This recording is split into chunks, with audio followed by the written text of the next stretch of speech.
अनंतानंद सिद्धि परमेष्टि भगवान की, परम पूजनीय श्रीमद पंच परमेष्टि भगवान की, परम पूजनीय 24 तीर्थंकर भगवान की, परम पूजनीय देवादेव वर्तमान शासनपति सर्वदेव महावीर स्वामी की, आदि ब्रह्मा आदि प्रभु आदि तीर्थंकर आदिदेव आदिनाथ भगवान की, परम पूज्य आचार्य मानतू स्वामी की, परम पूज्य गणाचार्य गुरुदेव राष्ट्र संत राक्षर जी महाराज की,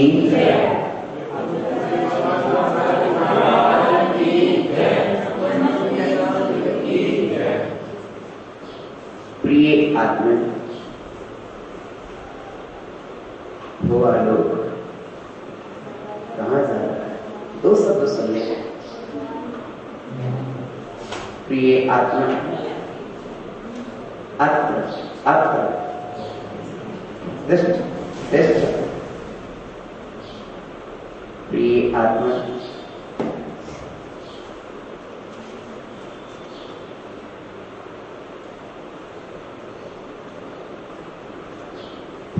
की निर्मलता,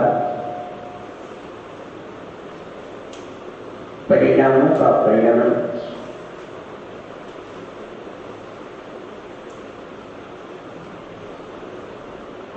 योगों की एकाग्रता,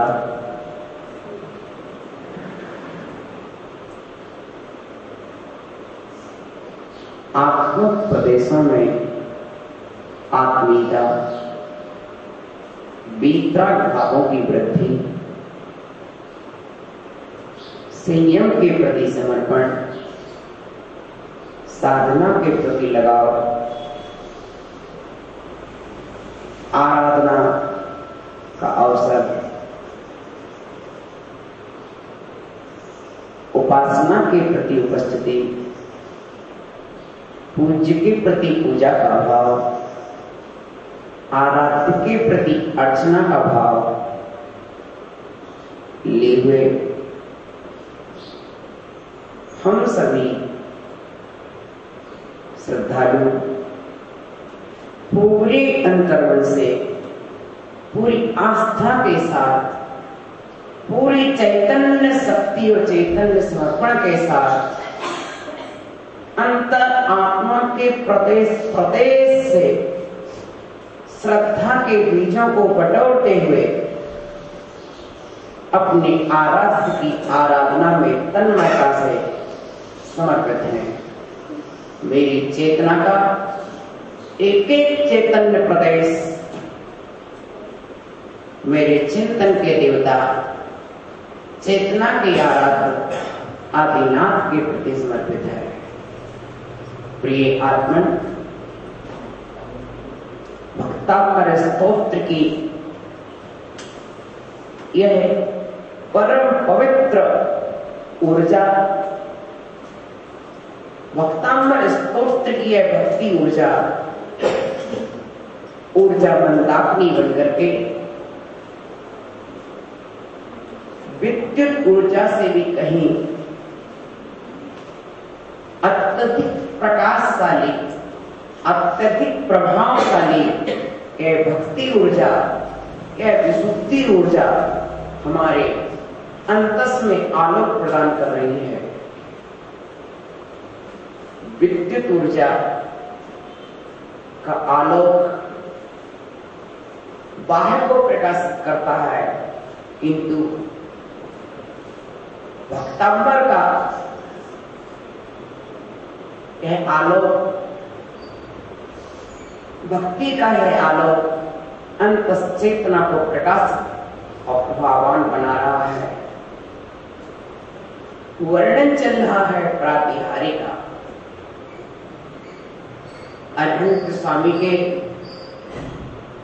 तीर्थंकर भगवान के 46 मूल गुण होते हैं। दस्यति से जन्मों के दसों ही केवल ज्ञान, 14 होते देवकृत अतिशय 34 जान। जन्म के 10 अतिशय, केवल ज्ञान के 10 अतिशय और देवों द्वारा संपन्न होने वाले 14 अतिशय। इस तरह से 34 अतिशय होते हैं।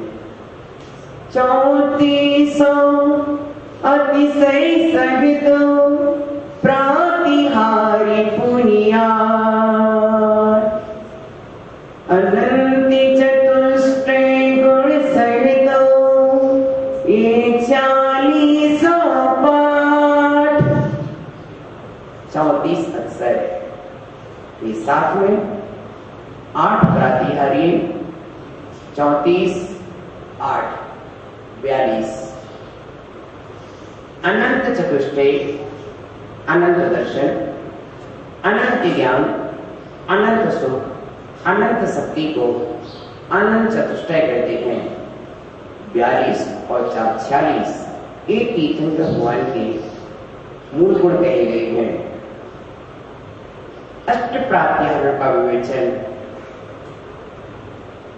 किया जा रहा है कि आठों प्रातिहार्य देवों द्वारा सेवा में उपस्थित किए जाते हैं। देव को प्रतिहार करते हैं, प्रतिहारी करते हैं। उस प्रतिहारी के द्वारा जो उपस्थित किया जाए उसे प्रातिहार्य कहते हैं। देव को प्रतिहारी कहते हैं। उस प्रतिहारी के द्वारा होने वाले कार्य को प्रतिहार्य कहते हैं। आया ध्यान में कि ये 8 प्रतिहारी होते हैं, 8 विशिष्ट सेवाएं होती हैं। क्या होती है? 8 विशिष्ट सेवाएं होती हैं। ये 8 विशिष्ट सुविधाएं मात्र तीर्थंकर को ही उपलब्ध होती हैं, अन्य किसी को उपलब्ध नहीं होती है। इसलिए यद्यपि अन्य अर्हंतादि होते हैं तो उनके लिए उनके पद और पथ के अनुरूप मिलता है। जैसे वर्तमान में शासन प्रशासन में जो विशिष्ट सर्विस पर व्यक्ति पहुंचता है तो उसे कुछ विशिष्ट सुविधाएं मुहैया कराई जाती हैं, प्रेजेंट में दी जाती हैं। विशिष्ट वाहन, विशिष्ट निवास, आवास। जैसे अभी वर्तमान में राष्ट्रपति के लिए राष्ट्रपति भवन कितना विशाल, तो इसके सम्मान की व्यवस्था है, उसके सत्कार की व्यवस्था है, उसके पद की गरिमा की व्यवस्था है। इसी तरह से तीर्थंकर नामकरण की प्रगति एक ऐसी है कि इसका पुण्य 13वें गुण स्थान महोदय में आता है। यद्यपि हम सामान्य जन बचपन से उन्हें तीर्थंकर करने लगते हैं, ये हमारा भावी निगम नहीं है कि हम कह रहे हैं। वस्तुतः जब आत्मा 4 घातीय कर्मों का नाश करता है तब अनंत दशा में प्राप्त होता है, केवल ज्ञान को प्रकट करता है, केवल दर्शन को प्राप्त होता है, अनंत सुख को उपलब्ध करता है, अनंत शक्ति पात्रभूत होती है। ऐसे समय में इस अनंत कष्ट की उपलब्धि होने के बाद तीर्थंकर नामकरण की प्रगति जब सत्ता में जो उपस्थित थी वह उदय को प्राप्त होती है, तभी वह आत्मा तीर्थंकर होती है। प्रत्येक आत्मा तीर्थंकर नहीं होती है। भगवान तो असंख्य होते हैं लेकिन तीर्थंकर 24 होते हैं। एक उत्सव पड़ी या एक अवसर पड़ी काल में भरत क्षेत्र में 24 तीर्थंकर होते हैं। त्रिकाल में 5 भरत, 5 ऐरावत संबंधी भी हम लगाएं तो 720 त्रिकाल 24 के हो जाएंगे। ये आत्मा जो तीर्थंकर हैं वे अष्ट प्रातिहार्य से सहित होते हैं। 8 प्रतिहारी कौन कौन है? तेरु अशोक के निकट में सिंहासन छविदार, 3 छत्र सिर पर लसे भामंडल पिछवार, दिव्य ध्वनि मुख देखिरे पुष्प वृष्टि सुरी घोर, ढोरे 64 चमार जग बाजी तुंदविसोर। एक 8 प्रतिहारी होते हैं। निहारी एक आपके प्रतिहारी हैं। तो सर्वप्रथम अशोक वृक्ष प्रतिहारी को देखा। तुम जिसकी छांव में बैठे, तुम जिसकी छांव में बैठे उसका तुमने शोक मिटा दिया। तुम जिसकी छांव में बैठे तुमने उसका शोक मिटा दिया, और तुम जिसके हृदय में बैठे, तुम जिसके हृदय में बैठे क्या उसके शोक कष्ट नहीं मिटाओगे? एक बार विश्वास के साथ बोलो तो, एक बार विश्वास के साथ कहो तो,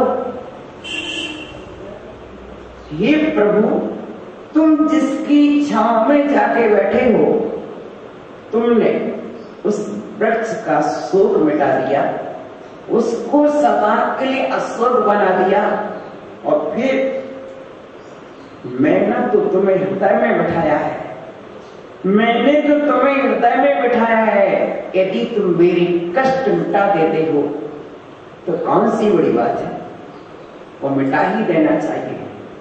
अन्यथा कौन विश्वास करेगा कि कोई अशोक वृक्ष भी होता होगा।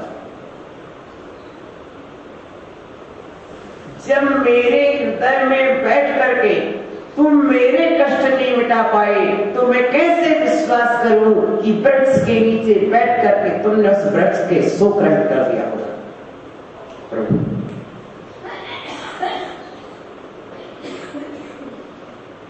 शायद वृक्ष ने जितनी भली भांति से अपनी छांव में प्रभु को बिठाया होगा, क्या उतनी अच्छी तरह से भी मैं आपको अपने हृदय में नहीं बिठा पाया? वृक्ष ने जितनी भली भांति से अपने आश्रय में प्रभु को बिठाया, क्या उतनी भली भांति उतने आदर के साथ क्या मैं आपको अपने हृदय में नहीं बिठा पाया? यदि बिठा पाया हूं तो फिर जब तुम एक इंद्रिय अचेतन उस वृक्ष के शोक को दूर कर सकते हो, तो फिर मेरा शोक, मेरा कष्ट अवश्य दूर होना चाहिए। और फिर आप वितरागी हैं, इसलिए ऐसा भी नहीं हो सकता है कि वृक्ष से आपको राग हो और मुझसे दोष हो। ऐसी भी बात की संभावना नहीं की जा सकती है। इसलिए हे प्रभु, आप अपनी प्रमाणता स्वयं दीजिए, आइए मेरे हृदय में विराजिए, और विराजे हो तो शीघ्र ही मेरे शोक को और कष्ट को दूर कीजिए। इस तरह से अशोक वृक्ष के प्रतिहारी को देखने के बाद आज हम सिंहासन की ओर चल रहे हैं। प्रिय आत्मा,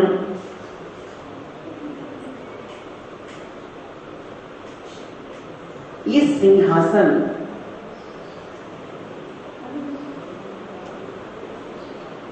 आसन लगाना सीखो, सिंहासन तो लग जाएगा।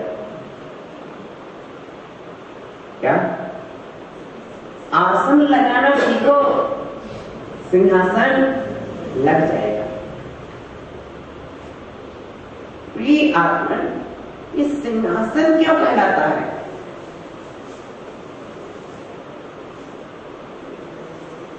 किसका प्रतीक है? सिंह को पंचानन भी कहते हैं। जिन्होंने पंचेंद्रियों को जीत लिया है, पंचेंद्रियों पर विजय प्राप्त की है, पंचेंद्रियों का वशीकरण कर लिया है। क्या? संसार की दशा देखो। वशीकरण की बात कर रहा हूं, बाजीकरण की बात नहीं कर रहा हूं। पंचेंद्रियों का वशीकरण किया है, पंचेंद्रिय के बस में कर चुके हैं। पंचेंद्रिय रूपी सिंहों को अपना आसन बना लिया है। ध्यान रख लेना, वीतरागदेव किसी जानवर पर नहीं बैठते हैं। सिंहासन का मतलब ये नहीं है कि सिंह के ऊपर विराज जाए, हाथी के ऊपर विराज जाए। घोड़े के ऊपर बैठ जाए, एक वीतरागता का मार्ग नहीं है किसी पर के आश्रय बैठा जाए। जो स्वाश्रित है वो क्या पर के आश्रय में राजेगा। ओहो, मेरे जिनेंद्र देव कब विराजे सिंहासन पर। सौधर्मेंद्र, हे धनाधिपति धनकुबेर, तुमने भले ही आसन लगाया हो, पर मेरे प्रभु तो उस आसन से भी 4 अंगुल ऊपर है। तुम्हारे आसन का स्पर्श भी नहीं करते हैं प्रभु। क्यों? आसन पर के आसन का क्या अवलंबन लेना, जो स्वात्मा के आसन पर विराजमान हो चुका। मेरे आत्मा प्रदेश ही मेरा आसन है। बोलो क्या नहीं? कहां बैठे हो? ये तुम्हारा खुद का तन भले ही जमीन पर हो, लेकिन तुम्हारी आत्मा तो तुम्हारे में है। आत्मा आत्मा में है। ज्ञान का आसन क्या है? बोलो। आत्मा। ध्यान का आसन क्या है? आत्मा। सम्यक्त का आसन क्या है? आत्मा। चारित्र का आसन क्या है? आत्मा। आहो। तप का आसन क्या है? आत्मा। भक्ति का आसन क्या है? श्रद्धा का आसन क्या है? आत्मा। मेरी आत्मा ही मेरे गुणों का आसन है। जिस आत्मा ने अनंत गुणों को आसन दिया हो, क्या वह आत्मा दूसरे के अधीन रहेगी? नहीं। क्या आसन के पराधीन रहेगी? नहीं। प्रिय आत्मा, तो फिर सिंहासन क्यों? प्रिय आत्मा, सिंहासन सेवक का कार्य है।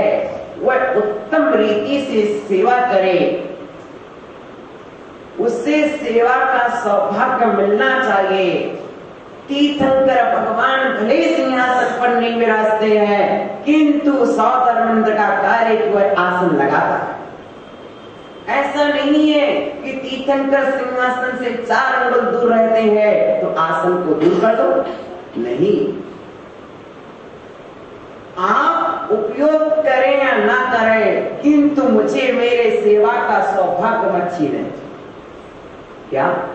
हे तीर्थंकर प्रभु, आप सिंहासन पर विराजें या ना विराजें, किंतु मैं ये नहीं कह सकता कि ना विराजें, यही कहूंगा कि आप विराजें, किंतु मेरे लिए जो सेवा का सौभाग्य मिला है उससे आप मत छीने। मुझे तो अपनी सेवा करने दें। मैं महाराष्ट्र में एक गांव में मेरा सुबह प्रवेश था। उस गांव की विशेषता थी कि गांव के बाद पहली गली इधर से थी, इधर से भी गांव में प्रवेश होता था, और कुछ घर ऐसे थे फिर उसके बाद ऐसा प्रवेश होता था। अब गांव वालों के मन में आया, ना जाने महाराज किस तरफ से प्रवेश करेंगे। दोनों तरफ से उन्होंने दोनों तरफ से रोड को क्या किया, रंगोली से चौक पूरते पूरते पूरते मंदिर के द्वार तक दोनों तरफ से चौक पूरे। जब मैं एक तरफ से आया फिर दूसरी तरफ से शाम को गया तो मैंने कहा क्या जाने का रास्ता बनाया था? बोले नहीं महाराज श्री, ये जाने का रास्ता नहीं था, ये आपके आने का ही रास्ता था।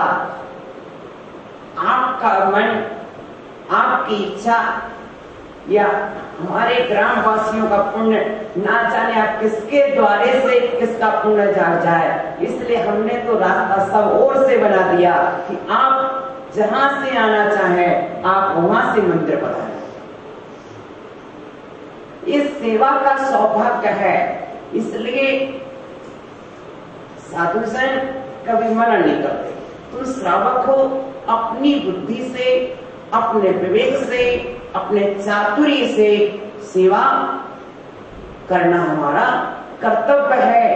जितनी जितनी सेवा करते हैं, सेवाएं सती पुरुषों की, जन्म जन्म तक बरसों की, अनुपम पुण्य कमाया है, बाहुबली पद पाया है। बाहुबली ऐसे नहीं बन गए, सत्पुरुषों की सेवाएं की है। गुरुदेव कहते हैं सेवा करना अलग बात है, और सेवा करके सौभाग्य मानना, सेवा करना आसान है, किंतु सेवा करके सौभाग्य मानना, आशीष भैया, ये बिरलों में होता है। ओहो, एक व्यक्ति कार्य कर रहा है, किंतु कार्य करने के बाद भी निर्जरा नहीं कर पा रहा है। माना आशीष भाई जाओ, तुम बैठी से मिलके आओ। यदि आशीष के मन में विकल्प आ जाए, ओहो मेरा तो आज इतना सब छूट गया, बस। यानी तू काम भी कर रहा है, सेवा भी कर रहा है, और उसके बाद भी कर्म निद्रा से वंचित। अरे हो सकता है प्रवचन से बढ़कर मुझे एक कार्य सौंपा गया हो सकता है प्रभु के अभिषेक से बढ़कर के भी कोई कार्य हो सकता है, क्योंकि भगवान का अभिषेक भी बार बार बन सकता है, लेकिन गुरु की सेवा बार बार नहीं बन सकती है। सेवा कर सौभाग्य मानना, सेवा कर ही सोना। क्या? सेवा कर सौभाग्य मानना, सेवा कर ही सोना। दुर्लभ मानव, दुर्लभ नर्तन तुमने पाया, इसे व्यर्थ ना होना। माता पिता गुरुजन की सेवा प्रतिदिन सभी ने किया करें। माता पिता गुरुजन की सेवा सभी ने प्रतिदिन किया करें। सेवा करते अपना जीवन स्वयं शांतिमय जिया करें। माता पिता गुरुजन की सेवा सभी ने प्रतिदिन किया करें। सेवा करते करते जीवन स्वयं शांतिमय जिया करें। चंद्रगुप्त सी गुरु सेवा कर उत्तम शिष्य बनो जी। सबको प्रिय, सबसे प्रिय कुछ ऐसा काम करो जी। प्रिय आत्मन, ये सेवा का सौभाग्य कब मिलता है, कहां मिलता है? सौधर्मेंद्र तीर्थंकर के साथ 1 कोटि पूर्व तक रहता है। ओहो, महावीर स्वामी के साथ सौधर्मेंद्र कंटिन्यूटी 30 साल रहा, एक भी दिन नहीं छोड़ा। स्वर्ग छोड़ दिया, लेकिन मध्य लोक नहीं छोड़ा। अहो ध्यान देना, स्वर्ग छोड़ दिया, मध्य लोक में आ गया। स्वर्ग की व्यवस्थाएं जैसी चल रही होगी, लेकिन तीर्थंकर का समोसन लगाया है, तो यहाँ पर हम उपस्थित रहेंगे। फिर 3 लोक के जीवन, 3 लोक के जीवों का सत्कार करना सौधर्मेंद्र का कार्य है। उधर वह तीर्थंकर की देशना को सुनने के लिए मुख्य पात्र तो राजा शरणी बना, सौधर्मेंद्र नहीं बन पाया। तो गया नहीं, मुख्य पात्र सौधर्मेंद्र नहीं बना। मैं व्यवस्थापक हूं, मुख्य सुनने की व्यवस्था तुम्हारी, तुम सुनो, मैं व्यवस्था बनाता। क्या समोसरण पूरा लगवा दिया सौधर्मेंद्र ने, पूरे स्वर्ग का वैभव उतार के रख दिया है। अशोक वृक्ष के नीचे भगवान विराजमान है, स्वर्णमयी आसन भी लगी हुई है। इस फटिक मणि का चमचमाता सिंहासन लगा हुआ है, तीर्थंकर भगवान विराजे हैं, फिर भी 100 धर्मेंद्र के हाथ में व्यवस्था है। 3 लोक के जीव आएंगे, कैसे विराजेंगे, कहाँ विराजेंगे, 12 सभाएं व्यवस्थित कर दी हैं। प्रत्येक की सभा अलग अलग है। निर्ग्रंथ मुनिराजों की सबसे पहली सभा है। क्यों है? क्योंकि सबसे पहले जिसमें मोक्ष जाने की योग्यता हो उसको सबसे आगे बैठाना चाहिए।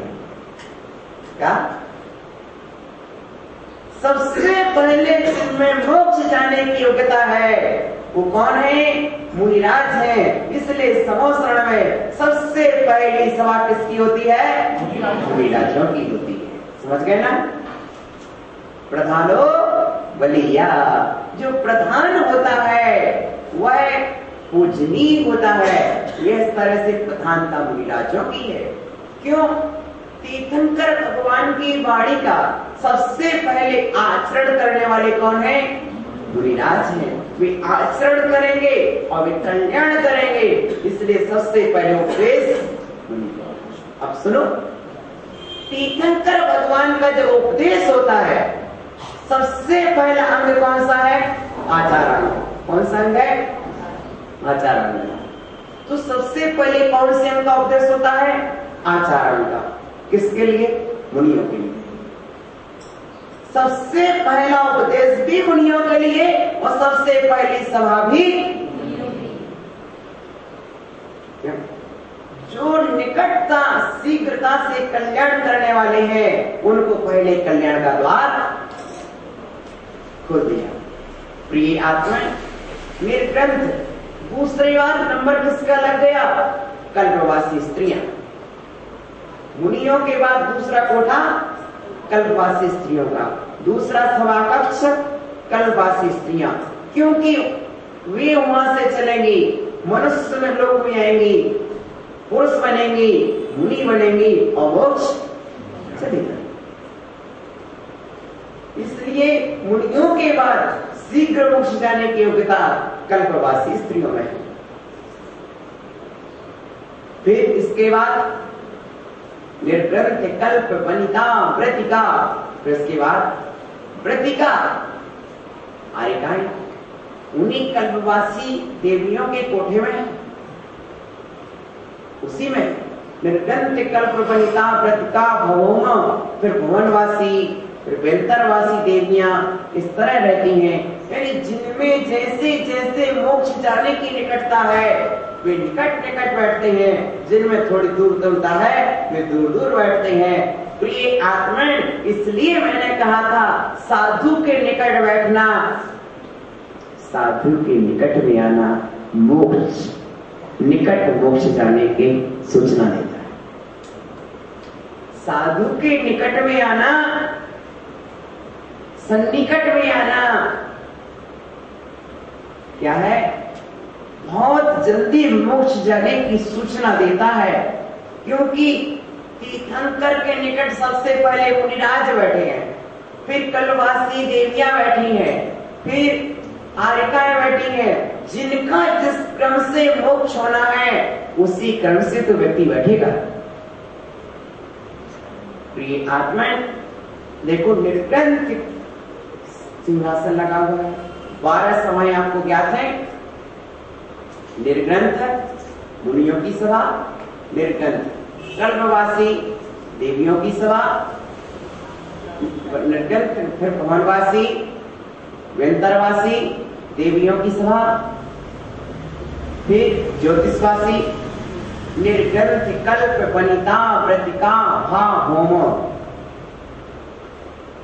कल्पवासी, वेंतरवासी, ज्योतिषवासी, वनवासी क्रम से सभी देवियां चारों। मुनि के बाद चारों देवियां, फिर उसके पश्चात क्या गए? फिर चारों देव आ जाएंगे। चारों देवों के पश्चात फिर क्या होगा? फिर त्रियंश, फिर मनुष्य। इस तरह से समग्र कोटि में जाते हैं। निर्ग्रंथि कल्पे वनिता व्रतिका भवोमा, नागस्त्रियो पवनि भो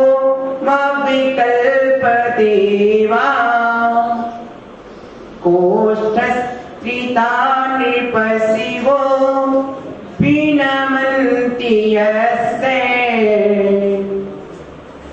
तस्मै नमो भगवते प्रणिवामि यस्ते। यहाँ पर ही बताया 4 देवियों की सभाएं, 4 देवों की सभाएं, 1 मनुष्यों की सभा, 1 त्रैंचों की सभा, 1 मुनियों की सभा, 1 आर्यकाओं की सभा। 12 हो गई पूरी। पहले मुनियों की सभा, फिर कल्पवासी देवियों की सभा, आर्यकाओं की सभा, फिर उसके पश्चात 3 देवियों की सभाएं, फिर 4 देवों की सभा, फिर उसके पश्चात त्रैंचों की सभा, उसके बाद मनुष्यों की सभा। ठीक इस तरह से ये पूरी सभाएं व्यवस्थित रहती हैं। तीर्थंकर भगवान को घेरे हुए 12 सभाएं जैसे बनाए तुमने राखी घेरे हुए, इस तरह से पूरे गोल राउंड फिगर में रहती हैं। तीर्थंकर भगवान विराजते हैं, उनके चारों दिशाओं में 4 मुख दिखाई देते हैं, होते नहीं है। ये विशुद्धि का प्रभाव है कि हमें अपनी ओर दिखाई देते हैं। जब हमारी विशुद्धि अच्छी होती ना, तो व्यक्ति कहीं भी देखे तुम्हें ऐसा लगेगा ये मुझको देखकर खुश हो रहा है। आया ध्यान में? मूल है तीर्थंकर भगवान के भावमंडल में कहा जाता है कि 7 भाव दिखाई देते हैं। प्रिय आत्मन, ये भावमंडल में दिखाई नहीं देते हैं। भावमंडल में क्या भाव दिखाई देंगे? मनुष्यों का ज्ञान उनके पास पहुंचने से इतना निर्मल हो जाता है कि अपने अपने ज्ञान में अपने अपने भाव दिखाई देने लगते हैं। वहां की वाटिकाओं में मनुष्य को भाव दिखाई देने लगते हैं, वाटिकाओं में भाव दिखाई नहीं देते हैं। अपने विशुद्धि इतनी बढ़ जाती है कि विशुद्धि से ज्ञान प्रकट होता है और भाव दिखाई देने लगते हैं। तो आज हम सिंहासन की चर्चा कर रहे हैं। आज जबकि सारा संसार सिंहासन की ओर दौड़ रहा है और हमारे जिनेंद्र देव सिंहासन से ऊपर उठे हुए हैं, ऊपर उठे हुए हैं। सभी सिंहासन की कुर्सी के लिए दौड़ते हैं, सत्ता के लिए दौड़ते हैं, किंतु वे सत्य को पा चुके हैं। जो सत्य को पा जाता है उसे सत्ता को पाने की आवश्यकता नहीं है। सत्य को पा लिया है, जब तक सत्य को नहीं पाते हैं तब तक सत्ता की ओर दौड़ते हैं। और जिसने परम सत्ता को स्वीकार कर लिया है वह सत्य को पा जाता है।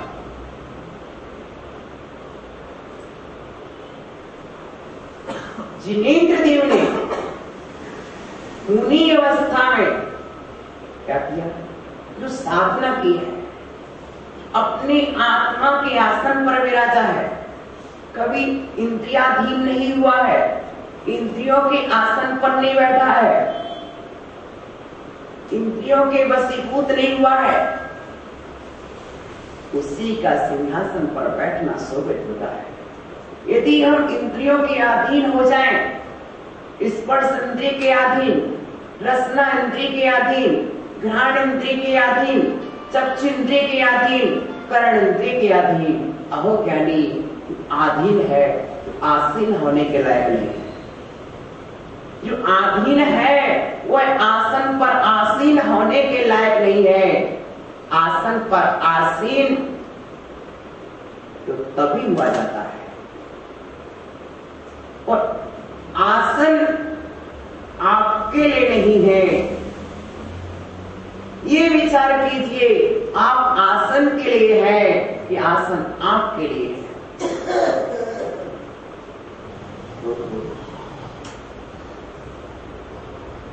आप तो अपने स्वभाव के आसन पर विराजे, आप तो अपने क्षमा के आसन पर विराजे, आप तो अपनी वितरागता के आसन पर विराजे।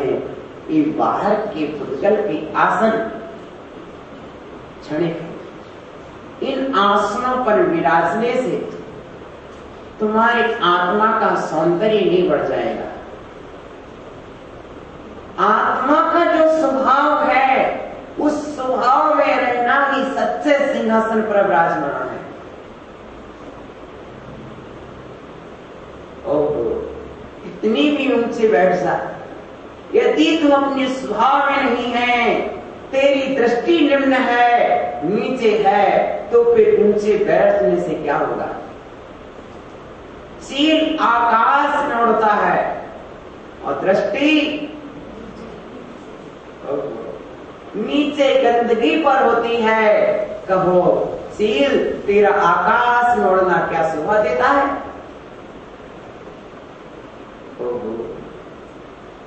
और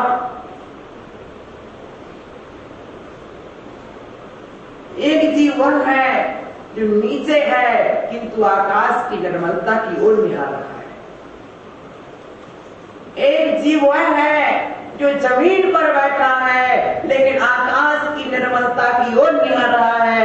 एक आकाश में उड़ रहा है और जमीन की गंदगी की ओर निहार रहा है। कहो ज्ञानी कौन श्रेष्ठ है?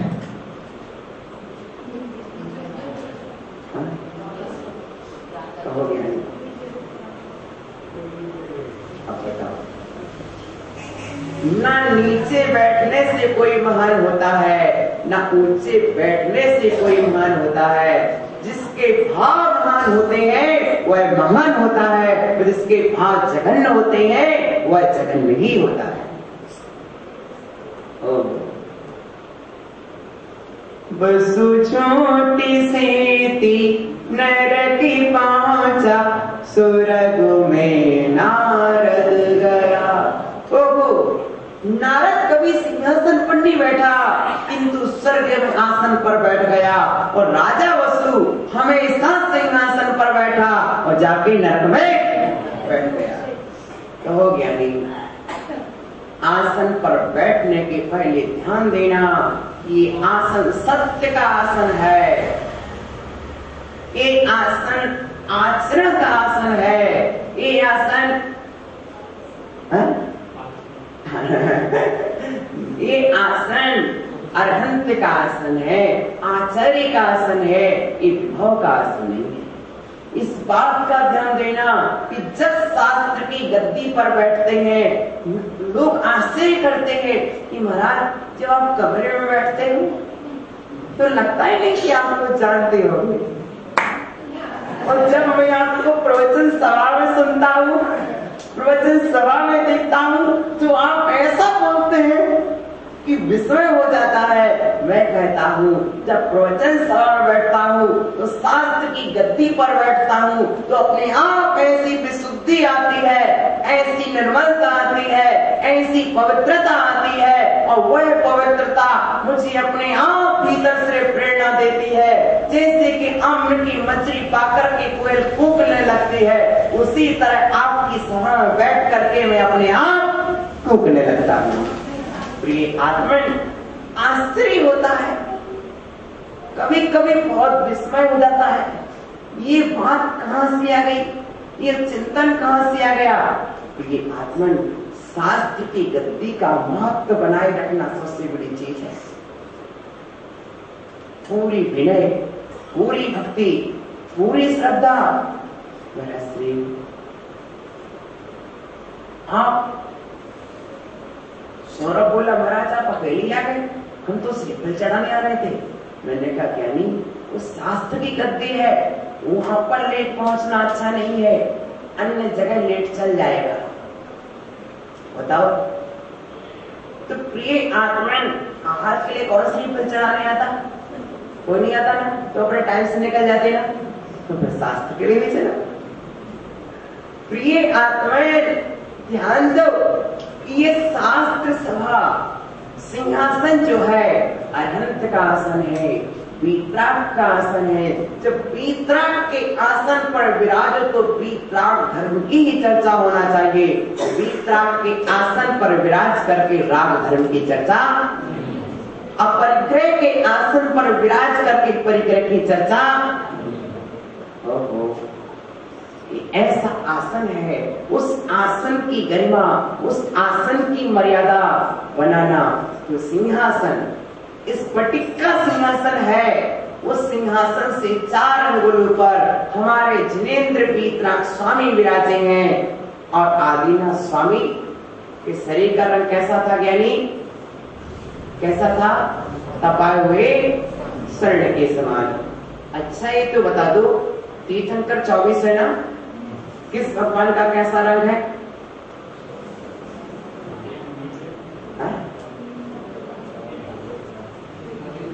दो नीले दो लाल जिन दो हरियली है दीवान। कैसे?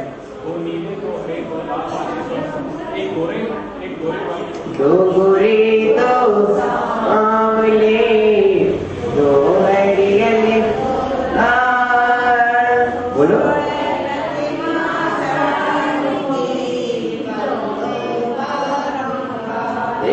आपकी माताओं को सब याद है, बहुत प्रज्ञावान है, श्रावकाचार वेदरी है। जैसे रानी चेल्ला थी ना, वैसी ज्ञानवान है यहाँ की। जब तक ना बोले तब तक ना बोले, और जब बोलना प्रारंभ करें तो रानी चेल्ला की तरह बिल्कुल राजा सड़क तक को समझा दें। प्रिय आत्मन, हाँ, रानी चेल्ला ने अपने पति को तीर्थंकर बना दिया। बना दिया कि नहीं बना दिया? है ना बात है? यही तो बात है। रानी चेल्ला जब अपने पति को तीर्थंकर बना देती है, इसी तरह हमारी माताएं क्या करती हैं? एक एक को रोज तो जोड़ते जोड़ते जोड़ते सभा में खींच खींच के लाती है। पर हम तो कभी गए नहीं, चलो तो एक दिन तो चलो, सुनेंगे समझेंगे। प्रिय आत्मन, तो देखो सिंहासन, स्पर्श इंद्रिय पर विजय पाना, स्पर्श इंद्रिय का आसन, रसना इंद्रिय पर विजय पाना, रसना इंद्रिय पर आसन करना है। जब तक शासन नहीं करोगे तो आसन किस काम का? शासन के बाद आसन पर विराज तो शोभा देता है। स्पर्श इंद्रिय पर शासन, रसना इंद्रिय पर शासन, घ्राण इंद्रिय पर शासन, चक्षु इंद्रिय पर शासन, चक्षु इंद्रिय पर निरोध। पंचेंद्रिय का निरोध ही पंचेंद्रिय जयी है, और पंचेंद्रिय जय बना ही पंचेंद्रिय का शासन है। और पंचेंद्रिय पर जिसने शासन प्राप्त कर लिया है, उसके लिए ही सिंहासन प्राप्त किया जाता है। बोलिए आचार्य गुरु एक साथ युवक सागर जी महाराज की जय। हमारे जिनेंद्र देव उस आसन लगाया है, लेकिन भगवान कहते हैं मैं इस आसन का भी स्पर्श नहीं करूंगा। आसन का भी स्पर्श क्यों? वही तो मुझे पर की सेवा,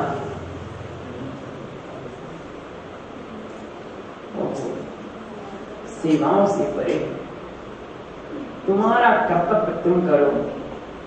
अरे हम होते तो क्या करते? अरे ये सेवा तो लेते ही नहीं है, चलो कल से सेवा करना बंद कर दो। काश यदि आशीष ने पाटा लगाया, वो महाराज नहीं बैठे, अरे महाराज तो बैठते ही नहीं है, कल से लगाना। नहीं, आशीष नहीं करता, वो तो राजेंद्र का लड़का है, वो कैसे कर सकता है? लेकिन राजेंद्र का लड़का वैसे नहीं। मैं तो ये कहना चाहता हूँ, बहुत विनयवान पिता का पुत्र है इसलिए। लेकिन प्राय करके होता है, यदि यहाँ व्यवस्था हमने कर ली और महाराज श्री आज नहीं विराजे, तो अब व्यवस्था यहाँ नहीं करना, वहां करना नहीं, क्या नहीं। सहोदर मिंद्र इतना बड़ा समोसर लगाता है, और हो सकता तीर्थंकर भगवान का एक ही प्रवचन हो, और हो सकता कोई भी ना आए। अरे जितने जीव आए बहुत कम आए, तीर्थंकर बिहार कर गए, फिर भी समोसर उड़ाने लगेगा, उसमें कहीं कोई कमी नहीं होगी। संपूर्ण 3 लोक का वैभव इकट्ठा होगा, इतनी निधियां, इतने खजाने पूरे के पूरे व्यवस्थित रखे जाएंगे, उसमें कहीं कोई कमी नहीं रखी जाएगी। इसी तरह से संपूर्ण व्यवस्थाएं सौदरमिंद करता है, वो दर्शा देता है हमारी भगवान को तो इतनी सी जगह में बैठना है, लेकिन भक्तों को बैठाने की व्यवस्था कितने 1 योजन तक की करता है।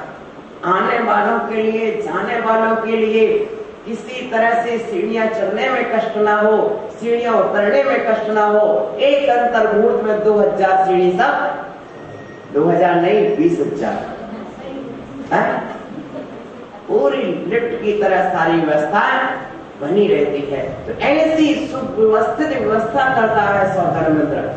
कितनी व्यवस्था, एक अंतर मुहूर्त में ही आप 3.5 चढ़ जाओ, किसी को भूख न लगे, किसी को प्यास न लगे, ऐसा वातावरण वहां का बना देता है।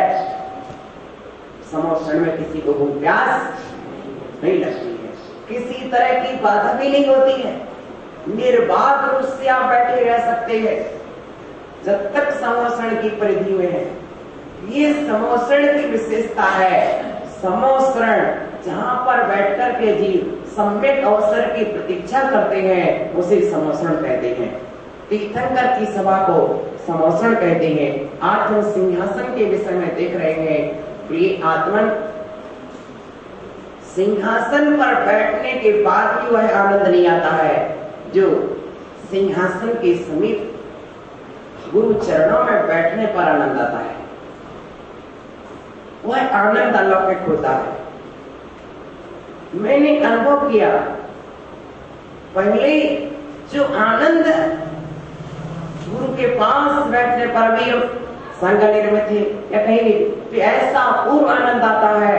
धन्य है, प्राप्ति जितने हम नीचे बैठते हैं उतने प्राप्ति होती रहती है। ये है तो यहाँ पर हम सिंहासन देव, वह सिंहासन भी कैसा, आप कैसे लग रहे हैं, जैसे बात उदयगिरी उदयाचल जहां से सूर्य का उदय होता है, उस सूर्य के उदयाचल से सूर्य उदय हो रहा है। उस उदयाचल पर्वत अपने आप में स्फटिक की तरह है। उस सूर्य का उदय होना तपा हुए स्वर्ण के समान होता है। वह सूर्य प्रकट हो रहा है।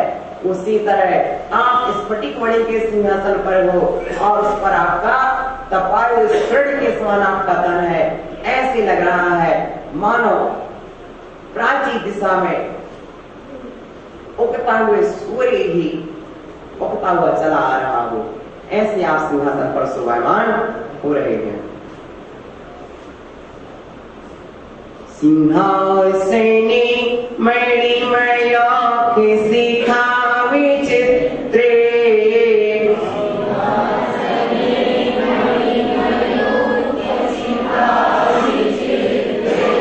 सिंहासने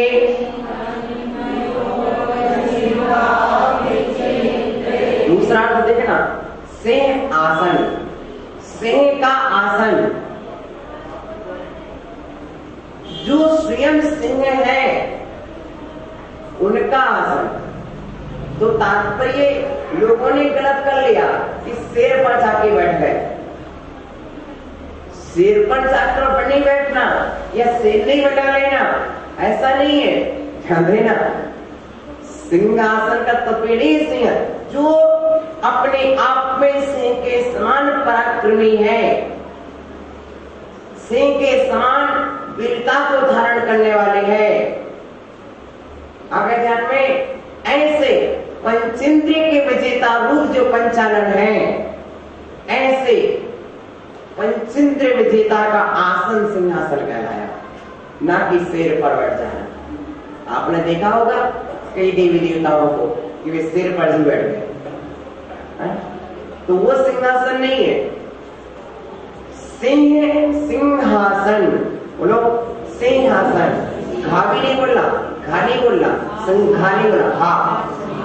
सिंहासने मणिमय शिखा विचित्रे,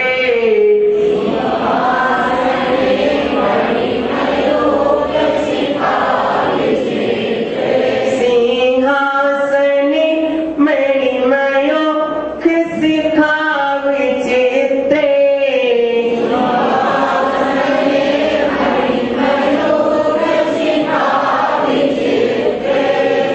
आप बस्ती चाहिए। उच्चारण हमारे तक लौट कर आना चाहिए सभी का। सिंहासने मणिमयो शिखा विचित्रे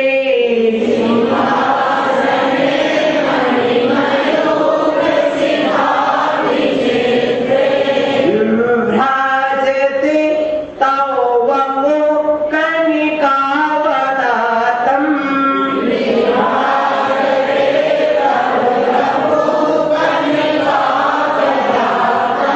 बिम्बं वियत् विलसितं सुलतावितानम्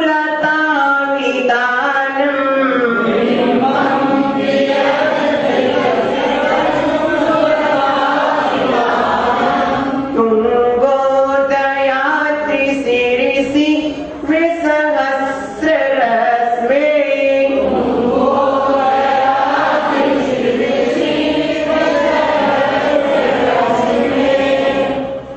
सिंहासने मणिमयूख शिखा विचित्रे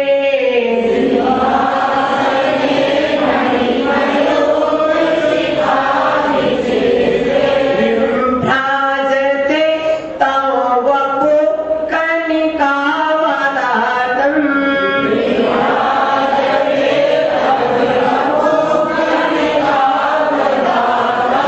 बिम्बं वियत् विलसितं सुलतावितानम्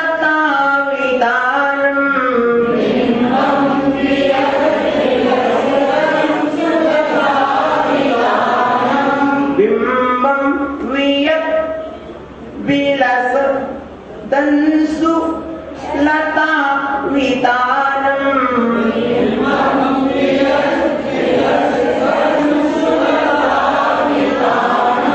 बिम्बं वियत् विलसितं सुलतावितानम्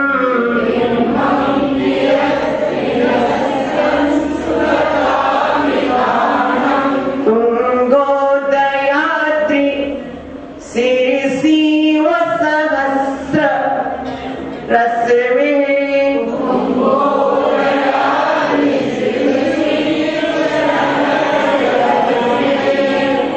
सिंहासने, सिंहासन पर सप्तमी व्यक्ति का एक वचन।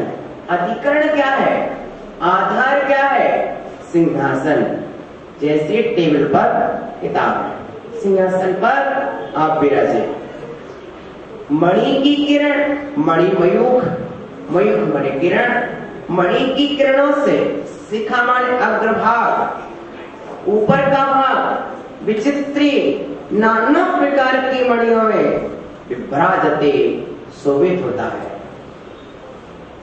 क्या शोभित होता है? तव वपू, आपका शरीर, कनकावदातम, कनक माने सोना, कनक माने सोना, आप जानते हैं कनक, कनक हाँ 300 बोली कनक खाए बोरायण, एक पाय बोरायण, एक पाय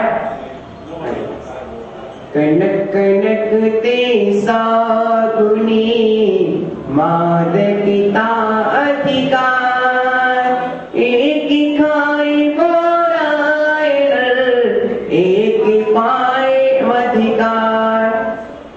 कनक कनक शब्द तो है, एक जगह कनक का अर्थ है सोना है, एक जगह कनक का अर्थ धतूरा है। आया ध्यान में? धतूरा है। एक को पाकर के बोराता है, एक को खाकर के बोराता है। क्या होता है? सोने को पाकर के अभिमान चढ़ता है, सो बोरा जाता है, और एक तो धतूरा जहर है ही, तो उसको पाकर के खाकर के बोरा जाता है। इसलिए कवि ने कहा कि कनक कनक बराबर है। अंतर इतना है कि एक को पाकर के बोराता है, एक को खाकर के बोराता है। किंतु देखो कुछ ऐसे होते हैं जो पा करके भी नहीं बोराते हैं और खा करके भी नहीं बोराते। हाँ, यदि वैद्य क्या करे, वही विष वैद्य शोधन करके खिलाता है। ज्ञानी सुन वही वैद्य जब विष को शोधन करके खिलाता है तो व्यक्ति मरण को प्राप्त नहीं होता है। विष को खाने से व्यक्ति मरता है क्या? नहीं। यदि वह विष वैद्य के द्वारा शोधन करके दिया जाए तो विष के खाने के बाद भी व्यक्ति नहीं मरता है। और यदि अपने आप खाएगा तो आम खाने पर भी मर जाता है। अरे वैद्य की बिना सलाह के तू आम भी खाएगा ना तो भी मर जाएगा, और वैद्य की सलाह लेकर के विष भी खाएगा तो भी नहीं मरेगा। आए ध्यान में? एक राजा था, मना कर दिया वैद्य ने आम नहीं खाना, लेकिन नहीं माना, उसने आम खाया, सो गया, आज तक नहीं जागा। ये आत्मा वो वैद्य की सलाह से वैद्य क्या करेगा? विष का शोधन कर देगा, वो देगा। यही तो अंतर है। जैसे वैद्य की सलाह के बाद खाया गया विष जहर का काम नहीं करता है, मौत मृत्यु का कारण नहीं बनता है, उसी तरह से ज्ञानी जीव ज्ञान और वैराग के साथ क्या करता है? भोजन करता है तो उसे पाप बंध नहीं लगता है। करना कि नहीं? आंखों से मैं किताब को देख रहा हूं, चक्षुन्द्रिय के विषय सेवन कर रहा हूं, स्पर्श इंद्रिय से हाथ से किताब को पकड़े हूं, रसनांद्रिय का स्पर्शन का सेवन कर रहा हूं, भोजन करता हूं तो रसनांद्रिय का विषय है। अब बताओ ज्ञानी पंचेंद्रिय के सेवन कर रहा है किंतु फिर भी ज्ञान और वैराग के साथ है, इसलिए कर्म बंद नहीं होता है। जो ज्ञान वैराग के साथ नहीं है वह कैसा है? बिना वैद्य की सलाह के विष खाने वाला। जो ज्ञान और वैराग्यहीन पुरुष है वह पंचेंद्रिय के विषयों का सेवन करता है तो कर्म बंध को प्राप्त होता है। जो ज्ञान वैराग्य सहित है वह कर्म निद्रा को प्राप्त होता है, क्योंकि उसे ज्ञान है कौन सी इंद्रिय का सेवन कैसे करना, इन आंखों से क्या देखना, किनको देखना, कैसे देखना, इन हाथों से क्या करना, कैसे करना। भाई इतना ही तो अंतर है। अज्ञानी का हाथ ऐसा उठता है और ज्ञानी का हाथ बोलिए आचार्य गुरुवर 108 विवेक सागर जी महाराज। इतना ही तो अंतर है, इतना ही अंतर है। अज्ञानी जहाँ एक हाथ उठाता है, ज्ञानी दो हाथ उठाता है और दोनों जोड़ देता है, काम बन जाता है। प्रिय आत्मन सीरठ साहबपुर का पंचकल्याणक था तेज कुमार जी झांझरे औरंगाबाद में, वहां हमारे पास पहुंचे। मैं सन्मत जी के पास ले गया, गुरुदेव पंचकल्याणक का आशीर्वाद दीजिए। तपस्वी सम्राट सन्मत सागर जी बोले काम एक हाथ से नहीं होता है, काम दो हाथ से होता है। बोले महाराज श्री आप दो हाथ से आशीर्वाद दीजिए। बोले मैं तो दो हाथ से आशीर्वाद दे दूंगा, लेकिन तेरे भी तो दो हाथ होना चाहिए। बोले महाराज मेरे तो दो हाथ। बोले ऐसे दो हाथ नहीं, ऐसे दो हाथ होना चाहिए। काम इन दो हाथों से नहीं होता है, काम इन दो हाथों से नहीं होता है, काम इन दो हाथों से होता है। आगे जाना में क्या ये है विनय। जितनी जितनी विनम्रता आती है उतना उतना क्या होता है? मनुष्य का तो मिलन स्वभाव ही है।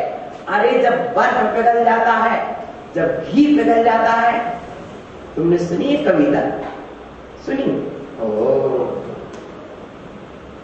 मैंने बर्फ को पिघलते देखा, मैंने घृत को पिघलते देखा, मैंने बर्फ को पिघलते देखा, मैंने घृत को पिघलते देखा, मैंने मोम को पिघलते देखा। इन सब को पिघलता देखने के बाद पिघलते आपको देखा, मैंने बर्फ को पिघलते देखा, मैंने मोम को पिघलते देखा, मैंने घृत को पिघलते देखा। इन सब को पिघलता देखने के बाद पिघलता आपको देखा, पिघलता आपको देखा। ये तीनों तो ज्वलन से पिघलते हैं, ये तीनों ज्वलन से पिघलते हैं, किंतु आप ही ठहरे जो मिलन से पिघलते हैं, आप ही ठहरे जो मिलन से पिघलते हैं। तो ये आत्मा देखो, इस तव बपू आपका शरीर स्वर्ण के समान शोभा देता है, स्वर्ण के समान शरीर की शोभा है। और देखो ये लोग सोना सोना लाद लाद के ढो ढो करके जानवर बन रहे हैं। अरे ढोना किसका काम है? जानवरों का काम है। अरे कुली बनना क्या कर रहे हो? कुली का काम है ढोना। ले ले ये पौवा फल ला दे, ये 100 ग्राम ला दे, ये 50 ग्राम ला दे। कहाँ कर रहे जो सब? कुली को काम कर रहे। बताओ, कुली भी ढोता ना, कुली भी ढोता ना। बताओ मम्मी जी, तो क्या कर? अरे कुली भी ढोता है ना, तो सुबह से शाम तक नहीं ढोता, 24 घंटे नहीं ढोता। स्टेशन से आएगा तुम्हारे घर तक आएगा, फिर नहीं ढोगा, 24 घंटे नहीं ढोता पड़ेगा। लेकिन ये आशीष की मम्मी 24 घंटे ढोते फिर रही है। 24 घंटे। बताओ बताओ बताओ, सोचो कि बताओ ये कुली भी होता है तो 24 घंटे नहीं ढोता पड़ता है, लेकिन हम तो कैसे कह रहे कि बताओ 24 घंटे ढोते पड़ रहे, वो कर रहे मैं सोना। ओ ज्ञानी, क्या है तू परिग्रह को ढोते फिर रहा है, ये परिग्रह पाप है, तू पाप को ढोते फिर रहा है, आनंद मना रहा है। किस पर्याय का पाप है कि मुझे इस पर्याय में ढोना पड़ रहा है? ओहो, क्या इन्हीं से सुंदरता बढ़ती है? यदि बढ़ती होती तो फिर सबसे ज्यादा भगवान को ढोना चाहिए था। 100 धर्मेंद्र भगवान के ऊपर लाते था कि तुम सोने से सुंदर बनोगे। यानी जिनने सोना का सदा के लिए त्याग कर दिया था, वे आज सोने से भी सुंदर है। देखो इस काव्य में लिखा है, जिन्होंने सोने का त्याग किया था, जिन्होंने गोल्ड का त्याग कर दिया, वे आज क्या है? देखो कितने ओल्ड हो चुके हैं, फिर भी गोल्ड से भी अधिक। तो बपू कंटाओ दातन, आपका शरीर स्वर्ण की कांति को छोड़ रहा है। सोने जैसी कांति आपके शरीर से निकल रही है, प्रभा निकल रही है। क्या कर्नाटक का काव्य है, एक कन्नड़ काव्य सुनो।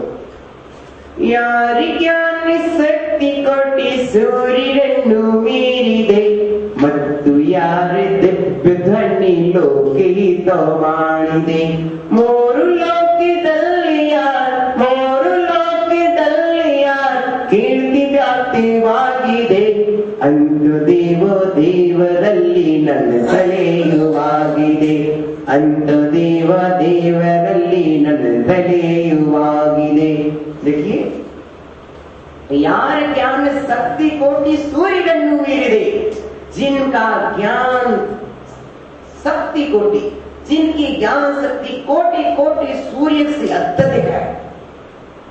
यार ज्ञान शक्ति कोटि सूर्यनु मीरिदे मत्तु यार दिव्य ध्वनि, जिनकी दिव्य ध्वनि 3 लोक के प्राणियों का हित कर रही है।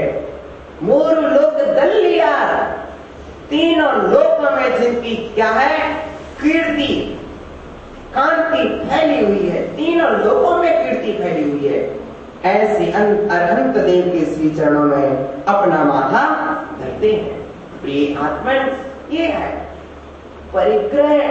ओहो, आज तक मैंने किसी जानवर को भी तो नहीं देखा कि वो भी 24 घंटे लादे फिरता हो, वो भी जब कुछ समय ही लाता है।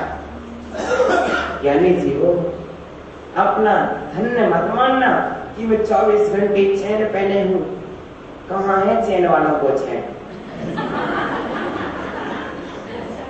अरे जो हार गया सो हार पहन लिया। हाँ, जीतने वाले क्यों हार पहनेंगे? ये तो जीत गए हैं। हाँ, सच्ची कह रहा हूं, जो जीत जाता है वो हार नहीं पहनता है, जो हार जाता है तो वह हार पहन लेता है। ये जीत गए हैं। कामदेव को जिनने जीत लिया वे फिर हार नहीं पहनते। जो कामदेव को नहीं जीत पाते हैं वे फिर हार पहनते हैं। भैया क्या करें, हार ही गए अब तो। प्रिय आत्मन, ओहो, मंगल सूत्र, यानी जी क्या मंगल सूत्र है? तू महावीर के सूत्रों को भूल गया। चल तेरे मंगल सूत्र डाल। अब क्या करे? अरे तुम गौतम के सूत्रों को भूल गया। यदि महावीर के सूत्र को अपना लेता। महावीर के सूत्र कौन थे? अहिंसा, सत्य, आचार्य, ब्रह्मचर्य। तूने यदि ब्रह्मचर्य का सूत्र अपना लिया होता तो मंगल सूत्र काहे अपनाना पड़ता? अहो ज्ञानियों, कहाँ खोए हो? अलंकार, कहे का अलंकार, काय का आभूषण, व्यर्थ का एक कहां से कितना लाग लपेट करोगे? प्रिय आत्मन, वस्तु की शोभा अपने स्वभाव में ठहरने से होती है। स्वभाव में ठहरने से शोभा होती है। ओहो, फूल कितनी सुगंधी देगा, कब तक देगा? वो जो सच्चाई है सो सच्चाई है। कितना छुपाओगे तुम? बाहर से ओढ़ करके, अलंकार चढ़ा करके, आभूषण चढ़ा करके नहीं ज्ञानी। ये अपने लिए छल है कि मैं छल रहा हूँ, ओ मैं सुंदर लग रहा हूँ, सुंदर लग रहा हूँ। नहीं ज्ञानी, क्यों छल रहे हो अपने आप को? अपने आप को छला हुआ है। देखो भगवान जिनेंद्र देव का शरीर सोने के समान हो गया। उन्होंने कभी सोने को पहना नहीं है, सोने को ओढ़ा नहीं है, सोने को छोड़ा है। तू सोने को ओढ़ता है, वह सोने को छोड़ता है। आहा, कुछ जीव तो यहाँ पीला पीला छोड़ रहे हैं और कुछ जीव पीला पीला धड़ रहे हैं। कुछ जीव सोना छोड़ रहे हैं, कुछ जीव सोना धड़ कर रहे हैं। प्रिय आत्मन, कोई छोड़ता है, कोई जोड़ता है। महावीर जी बता दो तो क्या बता दो? जुड़ा हुआ जो आप से जोड़ रहा है जा। क्या बोले महावीर? जुड़ा नहीं जो आप से जोड़ रहा वह बाप, जुड़ा हुआ जो आप से जोड़ रहा वह जा। एक बार सबके स्वरों में गुंजायमान हो जाए। एक कल ही रात में लिखा है विशेष करके महावीर के लिए, इन महावीर के लिए नहीं।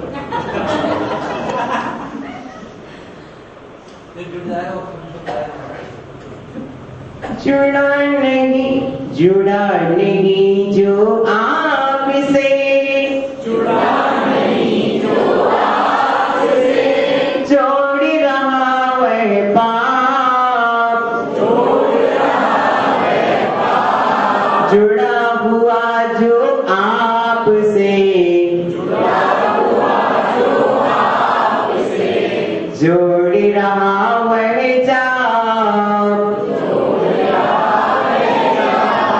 जुड़ा नहीं जो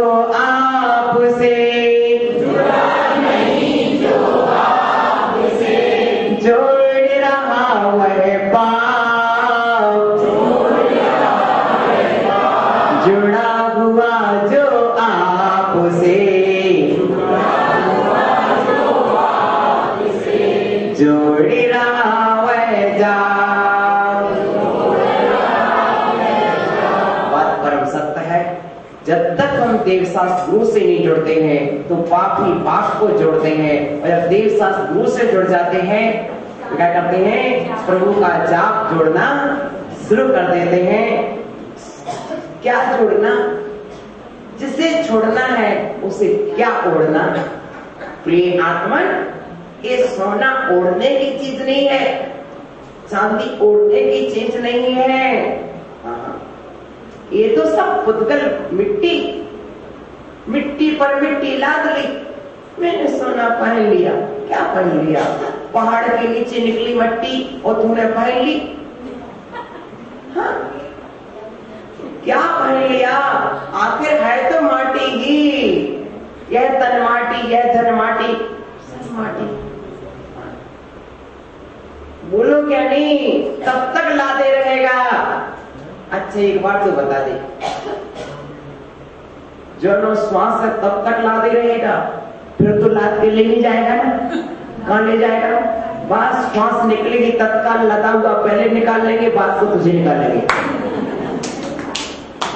तो क्या योग परम सत्य है, घर में ही निकाल लेते हैं, संसार के भरोसे ही छोड़ते हैं, यही कहीं निकाल लेते हैं। पक्की बात है, ध्यान देना। सोना की कांति से मत चमको, सोने जैसे भाव जगा लो, अपने आप पीतलेस्या दबे। हमें सोने से पीतलेस्या नहीं बनाना है, हमें पूजा से पीतलेस्या बनाना है। आचार्य कहते हैं कृष्णलेस्या, नीलेस्या, कापुतलेस्या, पीतलेस्या, पद्मलेस्या, शुक्लेस्या। जिस दिन तुम्हारे शुक्लेस्या के भाव हो गए, समझ लेना कि मैंने उसी समय चांदी पहन ली। जिस समय पीतलेस्या के भाव हो गए, समझ लेना कि सोना पहन लिया। जिस समय तुम्हारे पद्मलेस्या के भाव हो गए, समझ लेना कि मूंगा और मोती पहन लिए। समझे क्या लियो? भावों की चांदी शुक्लेस्या, भावों का आचार्य कहते हैं ये भावों की पवित्रता, पूजा के भाव, वंदना के भाव, स्वाध्याय के भाव, प्रवचन के भाव, यही सोना है, यही चांदी है। भावों पे सोना चांदी पहनना शुरू कर दो। अब तो बाहर की चांदी, अम्मा जी बुरा मत मानना, इस मुझे मालूम है तो बहुत अरे और मान लीजिए तो माँ का कर लिया क्या कर लिया बताओ। प्रिय आत्मन, हमने तो सोना छोड़ेगा, हमारा तो तुमका झूले तो कनकावदातम, स्वर्ण के समान तो बपू आपका शरीर शोभायमान हो रहा है। जैसे कैसा बपू शोभायमान होना चाहिए, किंतु ध्यान रखो बाहर के आभूषणों से नहीं, भीतर के परिणामों से।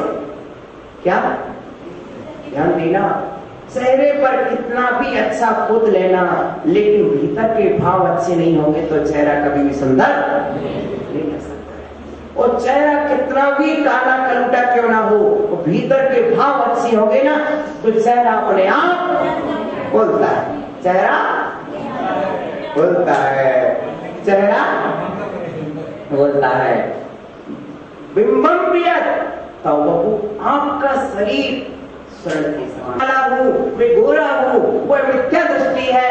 क्यों मिथ्या दृष्टि है? क्योंकि वह तन को अपना मानता है। जो तन को और आत्मा को एक मानता है वह बहिरात्मा है, वह मिथ्या दृष्टि है। इसलिए काला और गोरा मानने वाला। अब बताओ ज्ञानी, किसको देख रहे तुम? तन को देखकर निर्णय करने वाले सब मिथ्या दृष्टि है। तुम तन को देख रहे हो, भावों की निर्मलता देखो। ये इनमें से महिलाएं जाएंगी, ओहो वो क्या हुआ, आशीष की शादी होना थी, तो शादी होना थी तो आशीष की मम्मी देखने गई, साथ में पापा भी गए। जब देखा तू बहुत समझदार थे पापा, मम्मी ने कहा मैं तो गोरी चाहते हूँ, लेकिन पापा ने कहा भाई गोरी काले का भेद मत करो, मैं तो तुम्हें मालूम है गोरी गाय की अपेक्षा सांवली गाय अच्छी होती है। तो पापा जी ने कहा चाहे भाई गोरी हो चाहे सांवली हो, काली है फिर भी गुड़ वाली है। क्या है ये है। तो यदि पापा जी ना जाते तो गोरी ले आते, लेकिन पापा जी गए तो क्या होगा भाई गुड़ वाली होना चाहिए। काली गाय और काली मिट्टी सबसे ज्यादा गुणकारी होती है, मालूम है? काली गाय और काली माटी होती गुणकारी की नहीं? बताओ होती है कि नहीं? बस प्रिय आत्मन, आशीष की मम्मी का नाम इसलिए ले देता हूँ कि उनको बहुत ज्यादा आशीर्वाद देता रहता। इस अंतर हो गए महाराज हमें तो याद ही नहीं रखते। कभी कभी सौरभ की मम्मी भी बोलती महाराज तुम तो हमको भूल ही जाते। तो कभी कभी अभी ना किसी बहाने ले दूंगा। प्रिय आत्मन ये ध्यान रखो, बिंबम वियत, बिंब आपका प्रतिबिंब, वियत विलस क्या हो रहा है आकाश में, वियत माने आकाश में शोभित हो रहा है। अंशु किरण लता वितानम, सूर्य से किरणें निकल रही हैं। ऊंचा तुंगोदयात्री, ऊंचा उदयगिरी शिखर पर, छोटी सिरसी जो सिरसी माने सिर पर, शिखर पर सूर्य की तरह, जैसे मानो उदयाचल गिरी, उदयगिरी पर, अच्छा उदयाचल पर सूर्य ही प्रकट हो रहा हो सिंहासन पर, आप ऐसे प्रकट हो रहे हैं। कैसा लग रहा है? जैसे मानो प्राची दिशा से पूरब की ओर से सूरज ही निकल रहा हो, ऐसे आप शोभामान हो रहे हैं। प्रिय आत्मन, तन की शोभा नहीं देखना, देखना है चेतन की शोभा देखना है, अपने अपने भावों की शोभा देखना है। मेरे भाव कितने पवित्र हैं, मैं उतना पवित्र हूँ। हमारे परिणाम ही परिणमन कराते हैं। जैसे जैसे भावों में उज्जवलता आती है वैसे वैसे देखो हमारे नेमिनाथ भी सांवले थे, मुनि सुव्रत भी सांवले थे, इसलिए एक काले गोरे का भेद अपने जैन दर्शन में नहीं है। बता दो, अच्छा एक प्रश्न का उत्तर बता दो, सफेद रंग अच्छा होता है कि काला रंग अच्छा होता है? अरे बता दो, सफेद अच्छा होता है। यदि आंख पूरी सफेद हो जाए तो, यदि सफेद अच्छा होता है और आंख पूरी सफेद हो जाए तो क्या होगा? काला अच्छा होता है, दांत पूरे काले हो जाए तो?